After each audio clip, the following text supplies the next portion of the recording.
Hi everybody, this is Luenzo here. I hope you're all doing well today, and I wanted to bring you my early Premier League 25-26 predictions.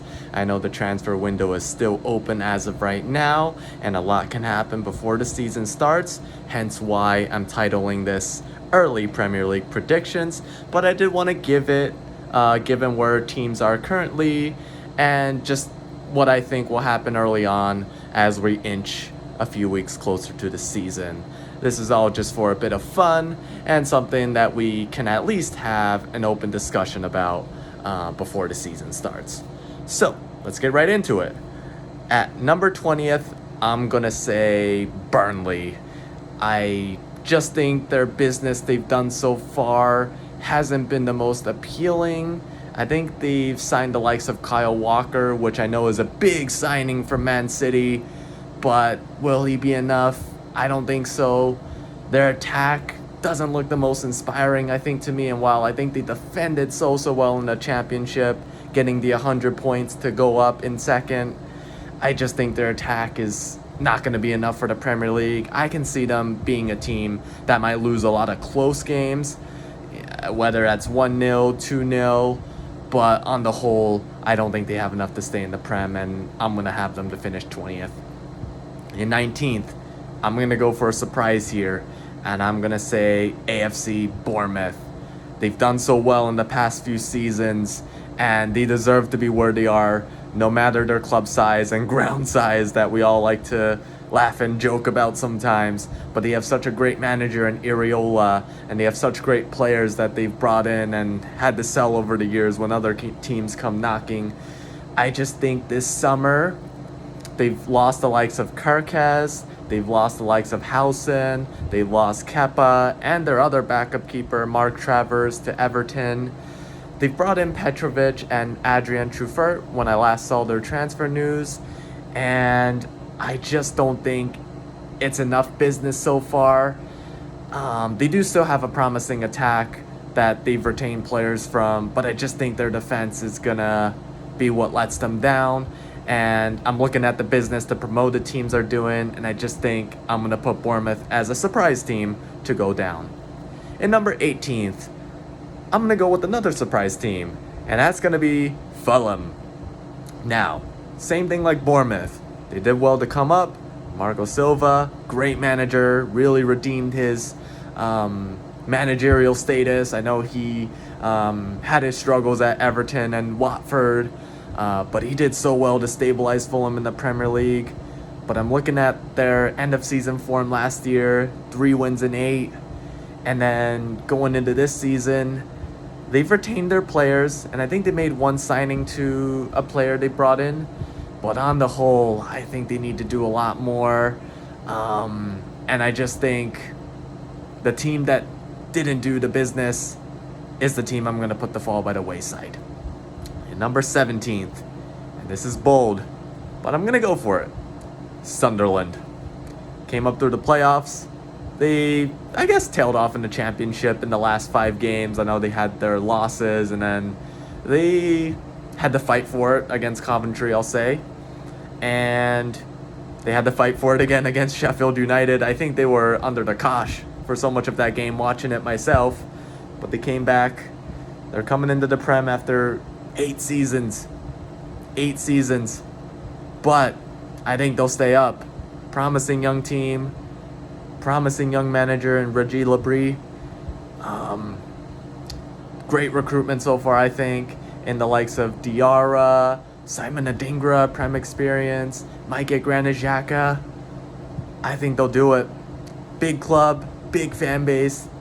I do think the fans are going to have to be behind them, and I do think they're going to have to make the Stadium of Light a fortress, but they don't have the hardest of opening games, and I believe that if they get off to a great start and they are able to collect points, they have every chance of staying up. And I'm going to put them to stay up to get over the line. Next up, in 16th, Wolves. Now, I know Wolves, they're also feeling the effects of losing Diogo Jota. He was so immense for them.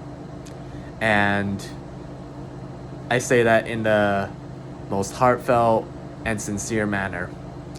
But they have lost the likes of Cunha. They have lost the likes of Ryan Knight-Nuri, and their business has been quiet so far. Last season, they struggled at the beginning, but then they brought in Vitor Pereira, who turned it around.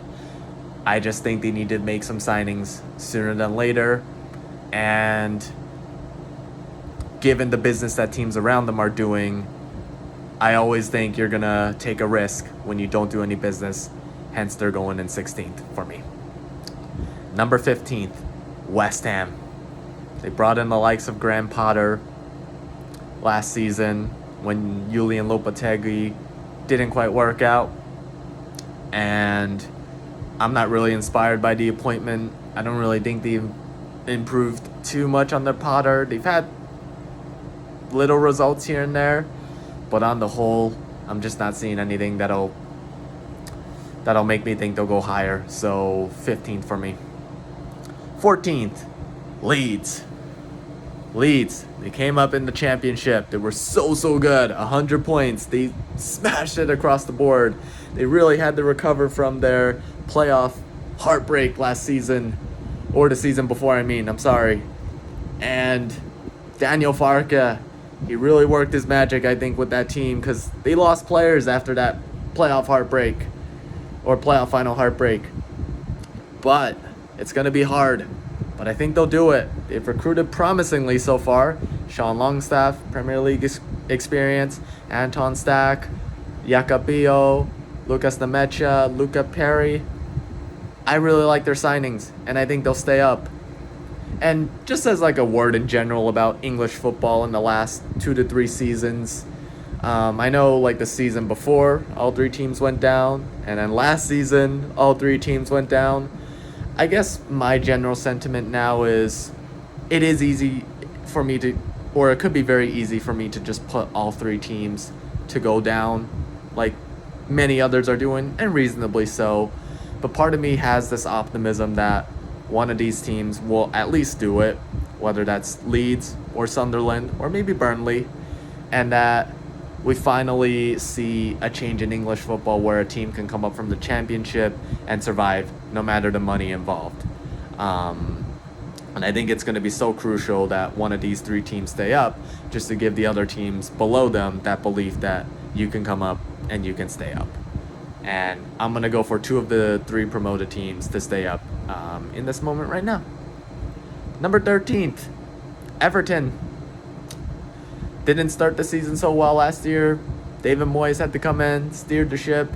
I still have questions about their squad, given the players they have, the age of the players, and how inspiring they are. But I do like David Moyes as a manager and what he's done, and I do think he'll get the best he can out of these players. I do think they need to make signings, though, because they haven't made too much so far, at least in their attack, which looks really weak. I think their defense is decently strong, but I think they need more in their attack. But I'm going to go with 13th, just as like a safe prediction. Number 12, Crystal Palace. Glasner. He came in last season, steered the ship after Roy left. And then this season, they tailed a little away from their 10th place finish. But they're still a solid mid-table outfit. I think you expect Palace to be always around 10th to 12th, given the stature of their team and the players they've got. Did so well to win the FA Cup. Little unfortunate that they couldn't quite qualify for the Europa League, given the ownership situation. And I really hope that doesn't affect their development and plans of prospering in the future. But as of right now, I think I'm going to go for 12th again. I do think Europe will be a challenge for Palace, and it'll be interesting to see how they handle it. But I think they have the quality. It will depend on if they lose the likes of Eze. But other than that, great team, solid mid-table outfit. Ray Glasner, 12th again. Number 11th, Brentford. Now, this will be a shock too. I see my share of predictions of Brentford to be in and around that relegation fight, given the fact that they lost their manager, lost Mbeumo, lost Norgard, might lose Wissa, but I trust their owners. I trust Matthew Benham. I trust their director of football, Phil Giles, and I think they'll be safe. I think they'll be around mid-table again. Keith Andrews, who knows? Let's see what he can do. He's an unknown appointment right now as a manager, and let's see how they get on with their key players leaving. But I'm going to say 11th again. I think I've predicted Brentford to go down maybe once or twice in the last 2-3 seasons, and they don't go down. They always overperform better than we expect. So 11th for me. Number 10, Nottingham Forest. Oh, man. This one's a tricky one. If you had said to any Forest fan last season, would you take finishing 7th? They all would have said yes. They were 17th the season before, and just last season, they finished 7th. But when you factor in the context, you can see the disappointment. You were 3rd, and you ran out of steam. The teams with the likes of Chelsea, City, even Newcastle, there was always a chance they were going to catch Forest, and Forest just weren't going to have enough. I think they fall away this season a little, if I'm honest, given the fact that they've lost Alanga, and we don't know what's going to be with Morgan Gibbs-White. They have Europa League football now, and I know you can debate whether they should have been given it or not, but I do think they'll fall away. I think they have a really good chance of winning it alongside Aston Villa now, but just with their squad depth and their schedule, I'm going to say 10th. A decent season, maybe a little disappointing given where they were last year, but I think they'll be okay. And I think they'll make a run for that Europa League. Number 9. I am going to say Man United. I know. Man United. What can we say about them? What can we say about them last season? Even 15th. Lost that Europa League final. They got beat by Tottenham 4 times. Could you believe that? Anyone can tell you they just had the worst season ever for a club of their stature in recent times. And in my honesty, I think that was coming for a long time, since the days of Sir Alex Ferguson leaving and everything they've tried since Sir Alex Ferguson left the club. Now, they were always in and around the top 5, even top 4 since then, but trouble was brewing at the club. And that season, everything unraveled under Amorim, or Ten Hag first and then Amorim. I think Amorim's under so much pressure. I do think the likes of Cunha and Mbeumo will help their situation.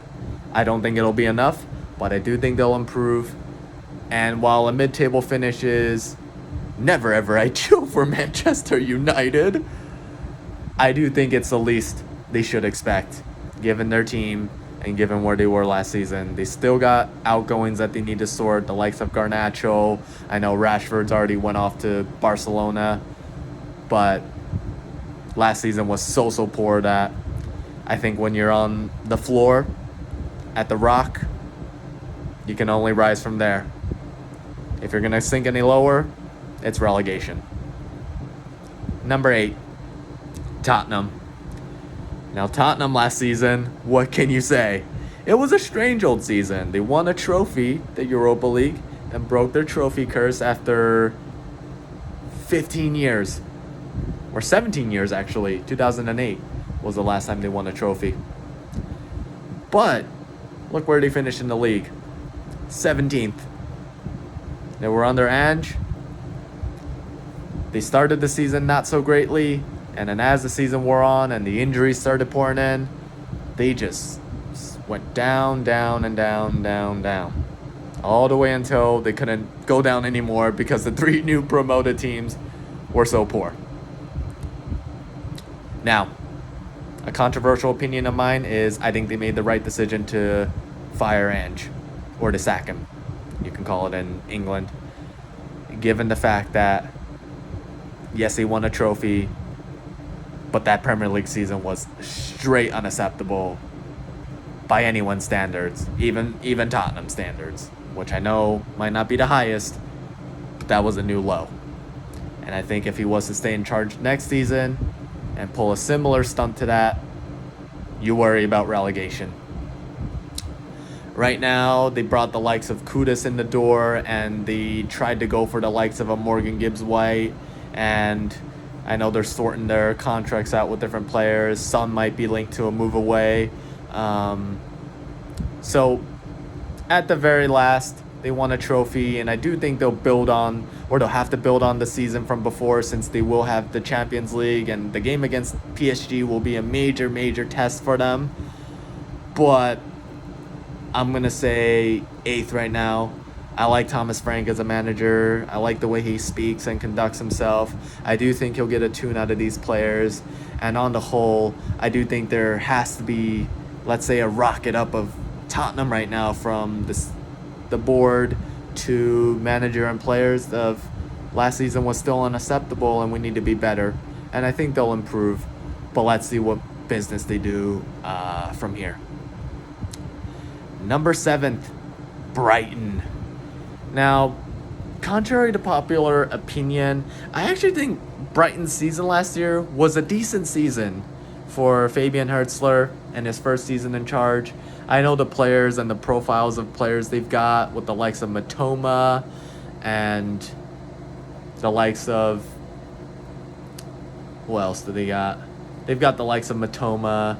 They've got the likes of Jan van Heck. And so many of these like young talented players in the door. I think last season was a decent season for them. I know they just lost Adingra, which I highly rated, and I think he's gonna be such a good player for Sunderland. Yeah, I'm gonna say 7th. I think they'll improve by a place, given the teams around them being in Europe, and I think this is their chance to really sneak up the table a little.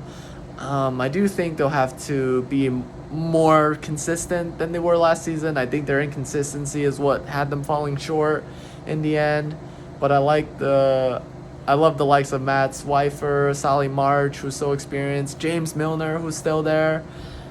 I think they'll improve and possibly sneak into a European place.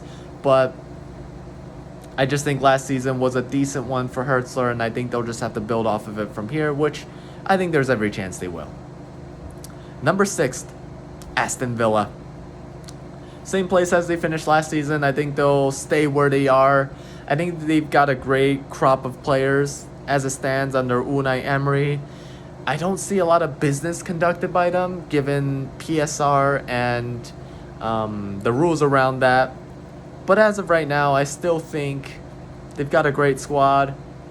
There still will be outgoings, likely, the likes of Morgan Rogers, Ollie Watkins. So let's see what happens there. But as it stands, I think they'll stay where they are. I don't think they'll finish any lower than the teams around them, but I don't think they'll finish any higher either. It was unfortunate that they couldn't get into the Champions League last season, and I do think they deserve to get that goal awarded against Man United on the final day, but it was so close, and I think they'll have to gun for the Europa this season. Number 5, Newcastle. Similar to Aston Villa, not a lot of business in through the door so far. They lost the transfer battle of Ekitike to Liverpool, and there is an ongoing saga between Eddie Howe and Alexander Isak of what his future is. So not a lot of ongoings in there right now. I do think losing out on Ekitike and possibly losing Isak will be a huge, huge blow to Newcastle's chances next season of where they'll finish. But I'm going to say 5th. Let's see how they cope with the Champions League this season. The last time they were in it, they didn't cope with it too well, as I know they slipped a few places down the table in the league. But let's see how they do. But I'm going to say 5th again as a safe bet. Number 4, Chelsea. Chelsea, they started the season with so much uncertainty under Maresca and the players they've brought in. But I think they'll have another solid season. They do have the Champions League to contend with now after finishing the season off so strongly last year. And they've brought in the likes of João Pedro, Gittins, Delap. And I think they'll only improve from here. I do think their goalkeeping situation needs to be addressed with the likes of Robert Sanchez in goal. I just don't think he's a great goalkeeper. He's improved, you could say, over time. But on the whole, if they really want to go to the next level, I think they've got to get a new goalie. And other than that, let's see how they cope in the league with their first few games. And let's see how they cope in the Champions League with the games that are thrown at them. Let's see how this squad matures and develops under Maresca. Because I know that's been a key theme for Chelsea in the last few seasons. They were so impressive against PSG, I gotta say, beating them so convincingly in the Club World Cup. But I don't want to jump the predictions too quickly. I want to see how they get on. So I'm going to say another good season for Chelsea, but I'm going to say fourth. And now third. And this is going to be hard. I am going to say Man City.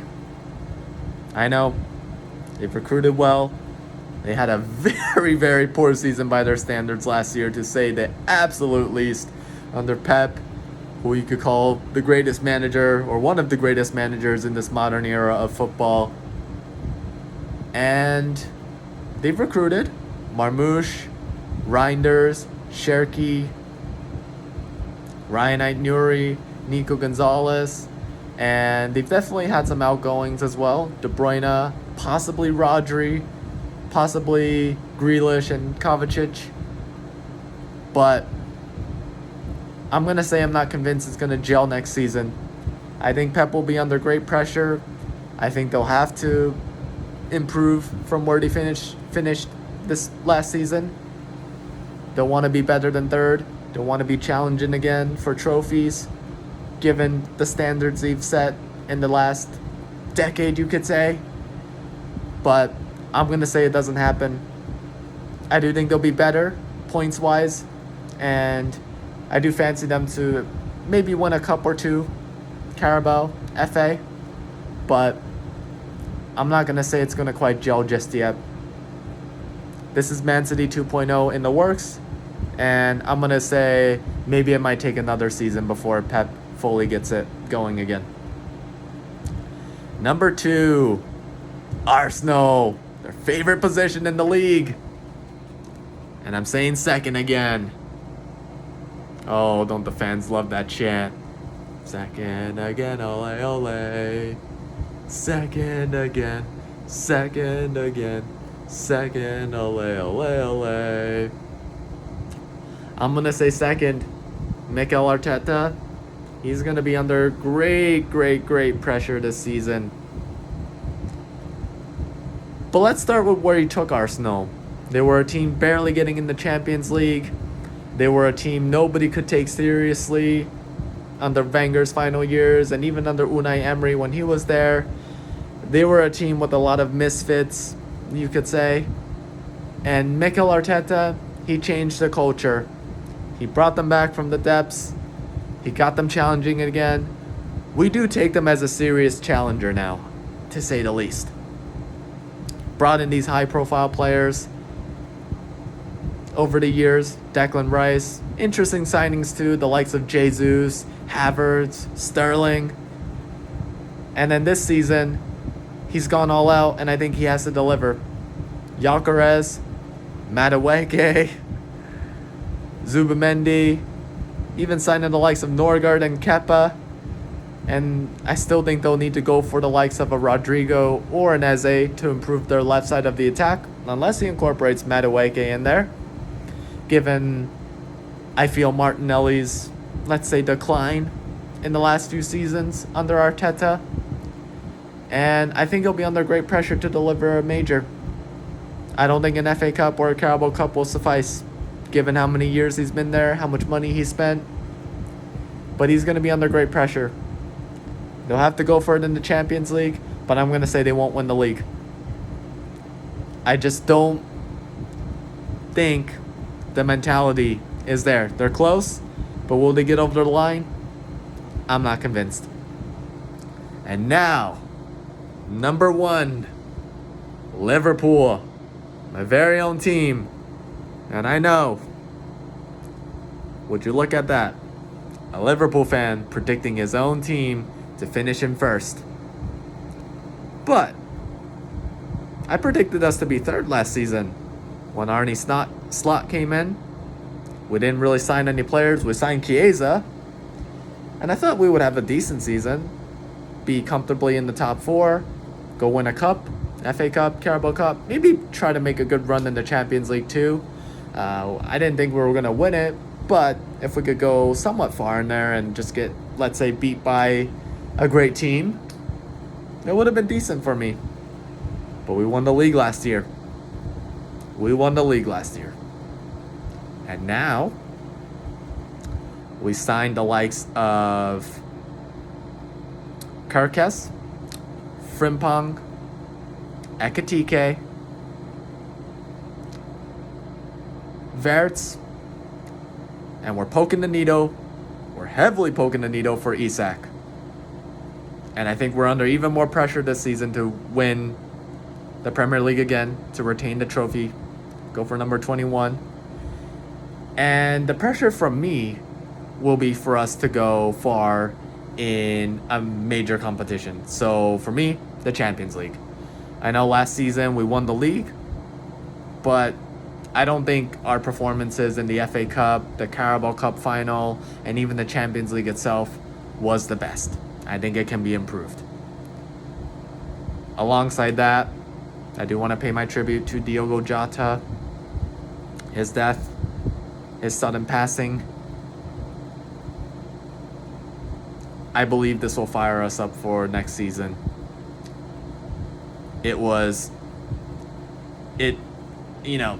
A few weeks has passed now, and